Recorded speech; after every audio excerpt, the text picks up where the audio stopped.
Hello guys, আসসালামু আলাইকুম। কেমন আছো সকলে? আশা করি সকলেই ভালো আছো। তো গাইস, আজকে তোমাদেরকে দেখাবো কিভাবে অন্যের বিকাশে ভুলে টাকা চলে গেলে সেই টাকা সেকেন্ডের ভিতরে কিভাবে ফিরিয়ে আনবে। তো আমাদেরকে সর্বপ্রথম চলে যেতে হবে বিকাশ অ্যাপসে। তো আমি চলে গেলাম বিকাশ অ্যাপসে। এরপর দেখুন গাইস, আমি নিরাপত্তার ক্ষেত্রে ব্লক করে দিলাম। এরপর দেখুন গাইস, আমাদেরকে এখানে ব্যালেন্স দেখতে গেলে দেখতেছেন এখানে 179 টাকা 44 পয়সা আছে। তো দেখুন, আমি 1 টাকা অন্য একটা নাম্বারে, ভুল নাম্বারে পাঠিয়ে দিয়েছি। সেই টাকাটা এখন ফিরিয়ে আনবো। তো আমাদেরকে সর্বপ্রথম এখান থেকে চলে যেতে হবে উপরের কর্নারে অথবা সেন্ট মানিতে। তো আমি দেখুন আমি সেন্ট মানিতে চলে গেলাম। এরপর দেখুন এখানে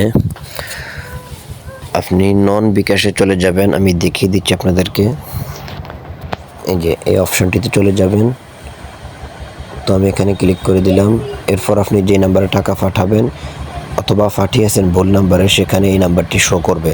তো এখানে লেখা দেখবেন বাতিল করা আছে। তো সেখানে আপনারা ক্লিক করে দিবেন। তো দেখুন আমি ক্লিক করে দিলাম। এরপর এখানে লেখা থাকবে আপনি কি টাকাটা ফেরত আনতে চান, তাহলে হ্যাঁ ক্লিক করে দিবেন। তাহলে দেখুন গাইস, আমাদের টাকাটা সাথে সাথে ওই দেখেন মেসেজ চলে আসছে, টাকা চলে আসলো আমাদের। এরপর দেখুন এমনকি আমাদের অফিস থেকে, বিকাশ অফিস থেকে একটি মেসেজও দিয়ে দিবে।